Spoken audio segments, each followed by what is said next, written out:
بسم اللہ الرحمن الرحیم۔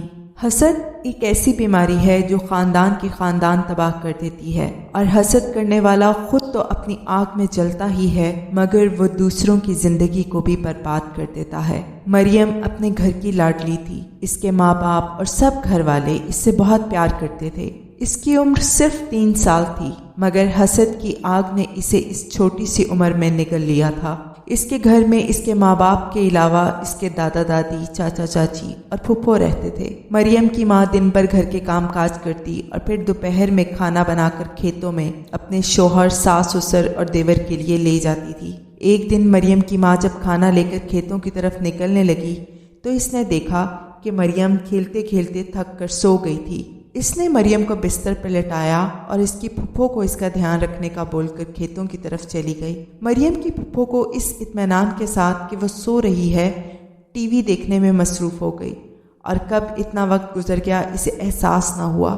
جب کچھ گھنٹوں بعد سب گھر واپس آئے تو سب نے مریم کا پوچھا تو اس کی پھپھو نے جواب دیا کہ وہ تو شاید ابھی تک سو رہی ہے، مگر مریم تو کمرے میں موجود ہی نہ تھی۔ سب کے ہاتھ پاؤں پھول گئے۔ سب نے مریم کو پورے گھر میں ڈھونڈنا شروع کیا، مگر اس کا کہیں بھی کوئی نام و نشان نہ تھا۔ مریم کی چاچی جو کہ اسکول میں ایک ٹیچر تھی، وہ اسکول سے آ کر اپنے کمرے میں سونے چلی گئی تھی۔ وہ بھی سب کے ساتھ مل کر مریم کو ڈھونڈنے لگی۔ گاؤں میں ہر جگہ مریم کو ڈھونڈا گیا، مگر وہ کہیں نہ ملی۔ ایسا لگتا تھا کہ جیسے بچی کو یا تو زمین نکل گئی ہو یا پھر آسمان کھا گیا ہو۔ مریم کی ماں کا رو رو کر برا حال تھا، اور اب تو رات بھی ہو چکی تھی۔ سب گھر والوں نے رات جیسے کسی کرب میں گزاری ہو، مگر صبح ہوتے ہی کسی نے زور زور سے ان کے گھر کا دروازہ بجایا تو فوراً مریم کے بابا اور چاچا باہر نکلے تو معلوم ہوا کہ ان کے گھر کے سامنے والے تالاب میں کسی بچی کی لاش اوپر تیر رہی تھی۔ یہ سب سنتے ہی مریم کی ماں کو تو ہوش ہی نہ رہا۔ اس کی پھپھو خود کو اپنی کوتاہی پر کوس رہی تھی۔ جب جا کر دیکھا گیا تو لاش مریم کی تھی۔ سب گھر والوں پر جیسے قیامت ٹوٹ پڑی ہو۔ سب نے یہی سمجھا کہ شاید دروازہ کھلا رہنے کی وجہ سے بچی کھیلتی ہوئی باہر نکل گئی ہو اور تالاب کی طرف چلی گئی ہو، جہاں وہ کب اور کیسے اس میں گری کسی کو معلوم نہ تھا، اور نہ ہی کسی نے اسے اس طرف جاتے دیکھا تھا۔ اس چھوٹی سی بچی کی ہلاکت ہر ایک کے لیے سوالیہ نشان بن کر رہ گئی تھی۔ کوئی بھی اس بات کا سراغ نہ لگا سکا کہ بچی تالاب میں کیسے گری اور وہاں تک کیسے پہنچی۔ اس بات کو اب 3 ماہ گزر چکے تھے، مگر مریم کے بعد جیسے اس گھر میں سب نے ہنسنا بولنا چھوڑ دیا ہو۔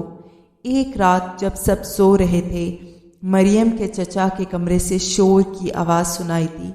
سب گھر والے اس کمرے کی طرف بھاگے، اور اگلا منظر ناقابل یقین تھا۔ مریم کی چاچی نے اپنے دونوں ہاتھوں سے اپنے بال پکڑے ہوئے تھے اور چلا رہی تھی کہ مریم مجھے معاف کر دو، مجھے مت مارو، مجھے سونے دو۔ سب حیران اور پریشان تھے کہ آخر یہ کیا ماجرا ہے۔ چاچی مسلسل چلا رہی تھی۔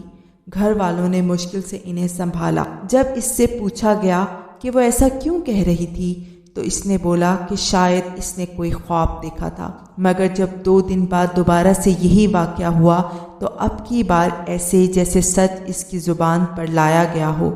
وہ مسلسل چلا رہی تھی کہ مریم مجھے معاف کر دو، میں نے تمہیں تالاب میں دھکا دیا، مجھے معاف کر دو، میری کوئی اولاد نہ تھی اور سب تم سے پیار کرتے تھے، اس لیے مجھے تم سے نفرت ہو گئی تھی، اس لیے میں نے تمہیں تالاب میں دھکا دے دیا، مجھے سونے دو اور مجھے بس معاف کر دو۔ چاچی کا یہ اعتراف جیسے تمام گھر والوں پر کسی نے پہاڑ توڑ دیا ہو۔ افسوس اور غصے کے مارے سب کا برا حال تھا۔ مریم کے چاچا نے اپنی بیوی کا ہاتھ پکڑ کر اسے کمرے سے باہر نکال دیا اور گھر سے بھی نکل جانے کو کہا، مگر وہ رات کے اس پہر کہاں جاتی۔ وہ سب سے رو رو کر معافی مانگ رہی تھی، مگر کسی نے بھی اسے معاف نہ کیا۔ جب وہ اپنے ماں باپ کے گھر گئی تو وہاں بھی کسی نے اسے اندر نہ آنے دیا اور کہا کہ ایک معصوم بچی کی قاتلہ سے ان کا کوئی تعلق نہیں۔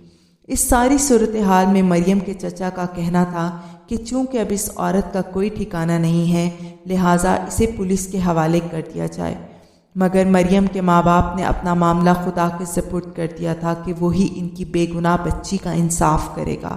اس واقعے کے بعد سے چچی جیسے کوئی نفسیاتی مریض بن گئی ہو۔ وہ ہر وقت صرف یہی بولتی کہ مریم مجھے معاف کر دو، مجھے مت مارو، مجھے سونے دو۔ ابھی کچھ ہی دن گزرے تھے کہ مریم کی چچی کو ایسی بیماری لگ گئی کہ اس کے سارے جسم پر موٹے موٹے دانے نکل آئے، جس میں پس پڑ گئی، جن میں کچھ عرصے کے بعد پس کے ساتھ ساتھ خون نکلنے لگا، اور تکلیف اس قدر زیادہ تھی کہ اس کی چیخیں دل دہلا دینے والی تھیں، اور ان لرزہ خیز چیخوں میں بھی وہ صرف مریم مجھے معاف کر دو کہتی تھی۔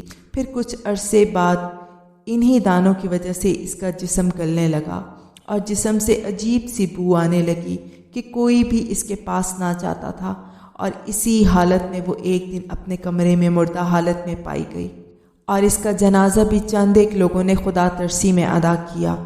وہ آخر وقت تک مریم سے معافی مانگتی رہی، مگر کیا فائدہ جب اس کے ہاتھ اس وقت نہ کانپے جب وہ ایک معصوم بچی کو تالاب میں دھکا دے کر مرنے کے لیے چھوڑ آئی تھی، مگر شاید وہ بھول گئی تھی کہ خدا کی لاٹھی بے آواز ہے۔